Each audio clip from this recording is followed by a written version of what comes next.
Welcome, everybody, to Sports Shorts Daily. Ronnie Rance alongside Tommy Christ. Thank you, Sports Shorts Daily. Of course, please like and share. And we're presented each and every day by LeBear's Casino. TK joining us as he does every Friday over at Tremonti's Meat and Seafood right in Baton Rouge. No better place than Tremonti's Meat and Seafood. Go ahead and share this video. We're going to talk today on Sports Shorts Daily. We're going to get into talking about the NBA Finals. The Golden State Warriors take home their fourth championship in 8 years. Steph Curry picks up his first MVP award, which is a little surprising there. Also, we're going to talk to the New Orleans Saints. Got some big news on the Saints. History-making situation in New Orleans. Tommy will tell you and show you all about that. Also, the U.S. Open is underway in Brookline, Massachusetts. The course is playing as you would expect the U.S. Open to play. Very difficult. The leader is 4 under. But a lot of names are in the mix. And not much live talk first couple of days. It might be intentional by some of the networks. Also, College World Series gets started this afternoon. Normally the College World Series starts on Saturday. It's now starting on Friday, which is adjusting the schedule. We'll get into that and a whole lot more. Plus, LSU baseball news. Everybody, we know that their lost one assistant coach, Fitzgerald, is headed to Kansas. Their recruiter, first-year coach out of Dallas Baptist, where he was a long-time assistant. He's now taking the head coaching job at Kansas. And Jason Kelly, the pitching coach for LSU, rumored to be, going to some place as a head coach or whatnot. So a lot of changes going on with LSU baseball this summer. A big offseason, as you would expect a first-year coach to be. So, Tommy, bring you in. Where do you want to start first? Your pick. Well, Jay Johnson's got a presser today at 12 noon out at the Champions Club, and I might be out there if I can coordinate it with the Summer Classic baseball tournament going on. And he's going to kind of recap the year, and I'm sure he's going to address the Fitzgerald thing and maybe some other things and some players. So Jay Johnson have a presser. If nothing else, we'll talk about it a bunch on Sports Shorts Radio tomorrow morning with what Jay Johnson says. But I think you almost got to start this thing with the Warriors winning their fourth title in 8 years. Dynasty, that word's hard to define, I guess, but man, they got it done in Boston last night. And a funny thing, it was a great time to be in Boston as you had you got the U.S. Open, you had Game 6, and of course the Red Sox were playing, all kind of stuff going on. When Phil Mickelson got on the tee for the U.S. Open, there was a lot of people. And, of course, we know he's reported to have lost $40 million gambling in the last 4 or 5 years. It was like dead silent, and somebody yelled, "Hey, Phil, what do you think about the Celtics minus 3.5?" And he kind of laughed it off a little bit, and the whole crowd burst into laughter. And, of course, he stunk it up. He too many distractions for him. Eight over? I think he was 8 over for the round. Yeah, so it's a par 70. Hey, OTK's put the money down on Rory McIlroy to win, and he was one shot out of the lead after yesterday at plus 1,000. So we'll see what happens there. But no, it's just a lot happening in the world of sports. Again, Jay Johnson with a pressure today. Omaha gets underway. SEC North tournament or whatever you want to call it. Going to be interesting. I'm looking forward. I don't know what the weather forecast in Omaha is. Usually it plays a factor, but we'll have to see. And then, of course, the Rougarou at home tonight against Acadiana, the Battle of the Basin. Got to get the Rougarou to get a W against them Cane Cutters. They're a good ball club. Yeah. They're on top of the Texas Collegiate League right now in the standings, and looks like the weather's going to be great all day today. So folks need to get out to Goldsby Field tonight. 7 o'clock first pitch. Go see the Rougarou get that W. Yeah, it's the Baton Rouge Rougarou tonight. By the way, fireworks at Goldsby Field during the 7th inning stretch. We've got fireworks tonight, so bring the family out. First pitch 7:05. Jordy Collada going to be throwing out the first pitch tonight at the ball game, and we've got a lot of fun for the kids. And of course, the only refrigerated AC box suite in the country. Every fan is invited to go in and check out our Louisiana Lottery Cool Zone, which is right behind the first base dugout on the first base side. You go in there anytime you want during the game. It's got bench seating, tiered seating.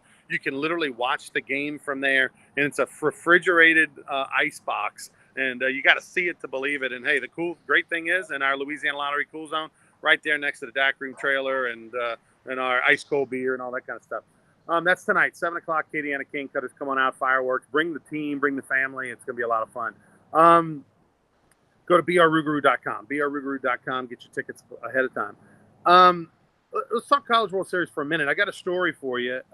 4 SEC West teams, of course, in the College World Series, and that's unbelievable.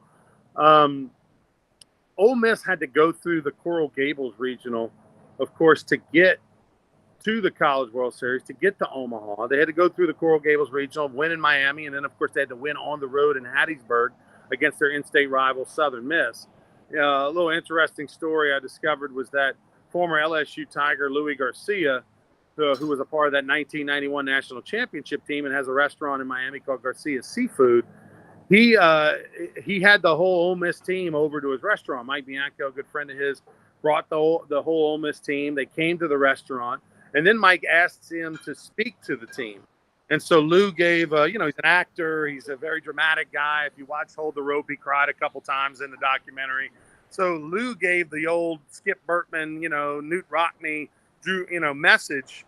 And of course, it was well received. They scored 22 runs the next game. And Mike Bianco said, hey, I really think it made a difference. They got tired of hearing the same message from me over and over. You're basically delivering a very similar message, but it's coming from a guy who's not in baseball, who's a restaurant owner. It resonates differently. And so Lou might have played a little factor, TK, and Ole Miss going on their historic run. Well, I mean, Louis could do it. Like you said, he's a talented guy. He's been on Sports Shorts radio with us. He watches all the time. He listens to the radio show, Sports Shorts Radio, and Hold the Rope. And doesn't surprise me that Lou gave him a heck of a speech. Well, I'm looking forward to today. Here's the other thing. Normally they started on Saturday, the World Series. They're starting. Why they change that? For TV purposes. So now the finals, the College World Series finals, will begin next Saturday. So game 1 will be Saturday, game 2 will be Sunday, and if necessary, game 3 will be Monday. I think really it had to do with ratings and whatnot, Tommy. You had ratings on a Tuesday, Wednesday night aren't as good as a Monday night. That's just proven. That's history. And so a lot of times championship finals like to end on a Monday if they can't end on a weekend. I think also, you were extending your production an extra couple days.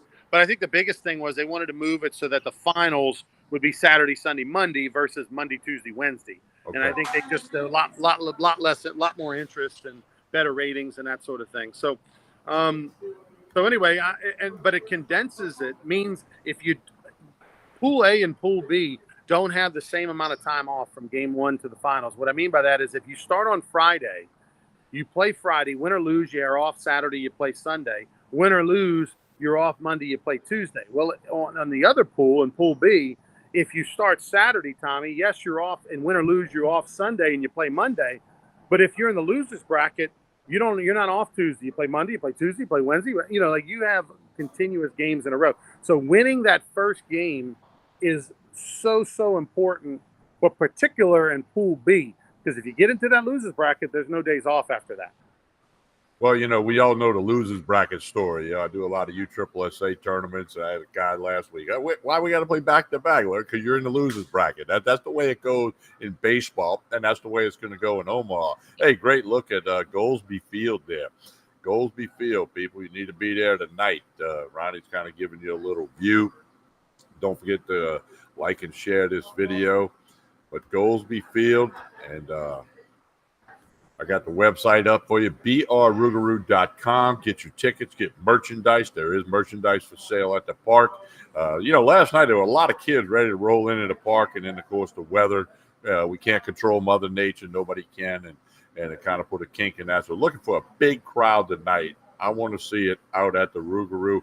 Tonight's game will also be on 104.5 ESPN. Damon Sunday of the Lions Sports Network over in Hammond, and myself on the call. Stream it.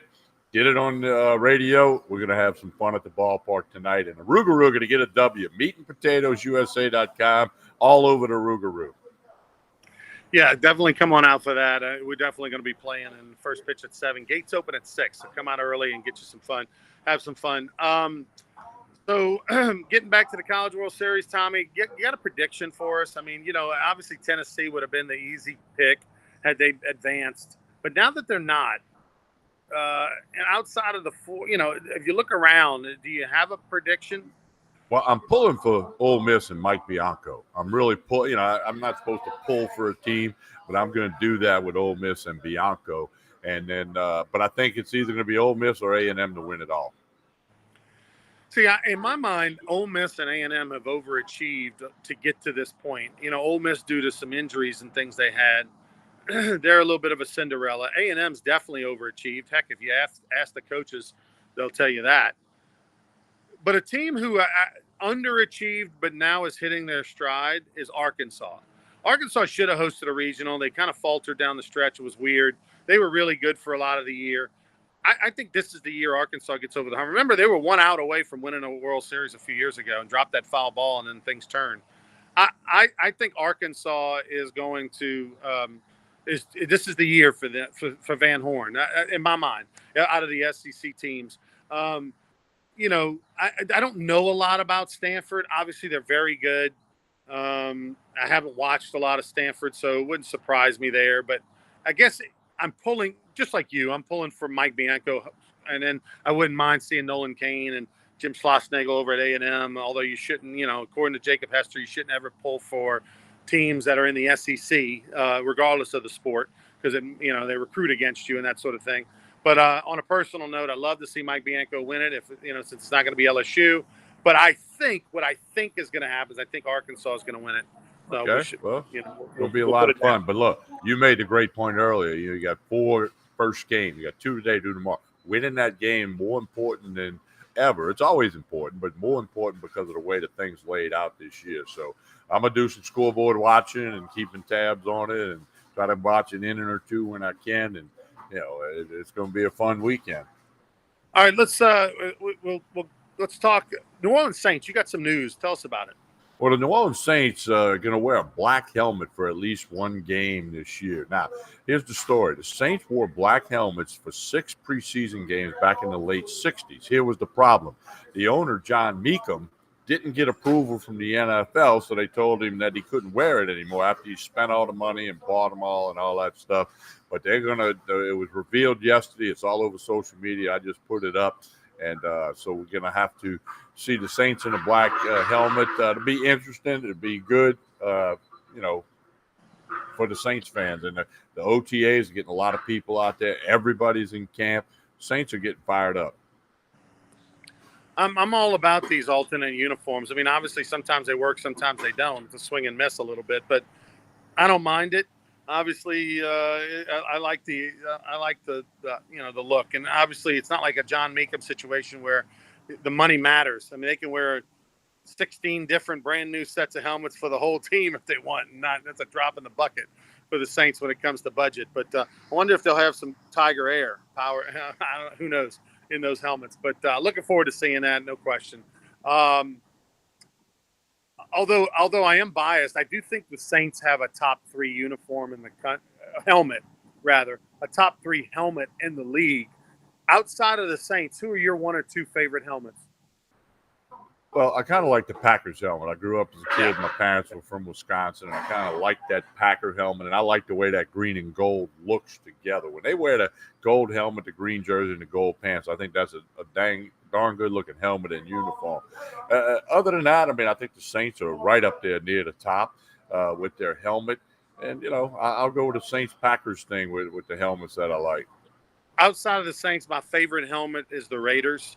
I think that's just a classic, iconic helmet. Nobody has anything like it. It says football. It's the good guy, bad guy thing. I'm a giant fan of the Raiders. That would be, and then my other pick was Green Bay. And I guess it's just the nostalgic part in me. You think back to your childhood and watching all the old tapes in the 50s and the 60s, and Green Bay Packers and Vince Lombardi means so much, and it's just such an iconic helmet. It represents that community that all has stock in the team. It's just kind of NFL football is Green Bay. And so Green Bay, the Raiders, Saints, those are my 3 favorite helmets that are out there. I don't know if you can see the comment, but Byron Painter commented, says, "Ronnie, you look like you're at Cheatham Park." Nope, I'm not Cheatham. Beautiful Goldsby Park, as you can pan here. across it. It's going to be just needs a little sun on it. It's going to be ready to go tonight. Well, hey, the fireworks tonight, and I'm predicting a Rougarou win. We need everybody at Goldsby Field. Let's talk a little NBA Finals. By the way, the Golden State Warriors, they take home the title. And look, I mean, if the Pelicans aren't going to outside of Steve Kerr, who I'm not a big fan of, I do like the team. I think Stephen Curry is, what is not to like about Stephen Curry? If you're a parent out there and you want your kid to have a hero, here's your guy.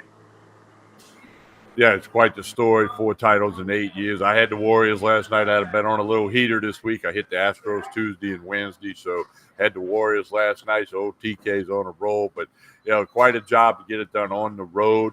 Boston was a slight favorite, but the Warriors got it done, and they are the world champions again for the 4th time in 8 years. That's pretty sporty.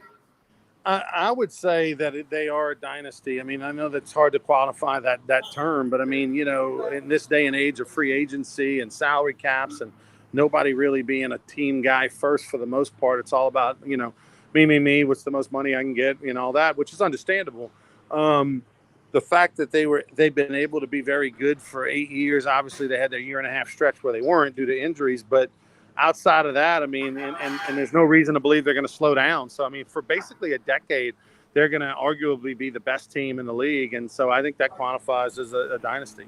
Well, and, right now they're the favorite to repeat next year. That could change, obviously. But, they've gotten it done.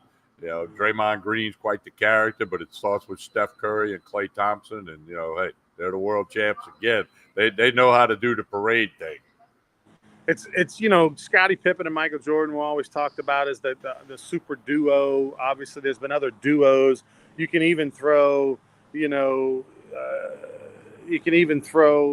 whether it be Rodman or whether it be Grant, depending on with the Bulls when their historic run. But for a trio for 8 years to be like they are, and obviously they had Kevin Durant for a couple of the titles, but I mean, it just works, man. I mean, you see how much Klay Thompson meant to that team. They took him out for a couple of years, and it wasn't the same team. Now, they had other things going on and other injuries as well. But the combination of those three, that core, as long as they're together and healthy, you put another decent 3-4 players around them, you're always going to be in contention to win a championship. And so I'm looking forward to that. But although, the Pelicans are going to be fun, man, and they've got their team to compare themselves to right there in Golden State, the next couple of years, they're going to be trying to chase the champs. And, if Zion's healthy and with all the other pieces we saw this year, there's no reason to believe that they can't push them. Yeah, no, I think Pelican fans, you got lots of reasons to be excited. You got lots of reasons to be optimistic, and time will tell. But the Pelicans are in a better spot right now than they were at this time last year. McCollum was a great addition. He had a little minor surgery, but he'll be all right. Zion's been cleared. Willie Green has proved himself to be a heck of a coach. So you lots of reasons to be optimistic for the Pelicans. All right, we'll have a lot more for you on Monday. We'll have reaction to the Jay Johnson press conference today that we'll hear from. Obviously, the transfer portal ends on July 1. The draft is July 17th. But so normally we get this kind of press conference later in the summer, but Jay Johnson doing it today prior to the College World Series, which starts this afternoon. So that's interesting. So we'll see what he has to say. Also, on Monday, we'll talk about the College World Series, but by that point, we'll be 3 days in. We'll know more about where this thing is headed and what direction. We'll also talk about Baton Rouge Rougarou. Remember, home game tonight, 7 o'clock. Come on out. Get your tickets at brrougarou.com. And we have fireworks. Anything else? Oh, we'll know who the U.S. Open champion is, Tommy. And there wasn't a lot of live talk day one. How do we know if the players were ragged or booed, or was there any live stuff on the course that you know of? Not a lot of coverage on that other than, the thing that they yelled at Mickelson. But I think the USGA and or the PGA have kind of cornered there, put some parentheses around it and tried to hey, let's focus on the U.S. Open. It's the nation's national championship. It's the dream of every golfer to win a U.S. Open at one point in time. So somehow it's kind of shifted now. But I think when the live golf stuff goes out to Portland in a couple of weeks, it'll all come back up. Hey, don't forget Sports Shorts Radio tomorrow morning, 10 a.m. to 12 noon. We'll have lots of stuff for you. Hold the Rope Radio Sunday night from 7 p.m. to 9 p.m. with Skip Burtman, Dan Canterbury, and myself. Anthony Renato, the guest Sunday night on Hold the Rope Radio. And, of course, Tremonti's Meat and Seafood, the fried catfish, topped with crawfish etouffee. That's the lunch special today. Come by and get all the wine and whiskey you need for the weekend. Tremonti's Meat and Seafood. Connect on Facebook and Instagram. You'll be glad you did. All right, for Tommy, I'm Ronnie. We'll talk to you tomorrow on Sports Shorts Radio. We'll be live at LeBare's Casino. Come by and see us if you want. We'll be there from 10 to noon. Have a great Friday, everyone. Please like and share. Please share this video. Have a good one.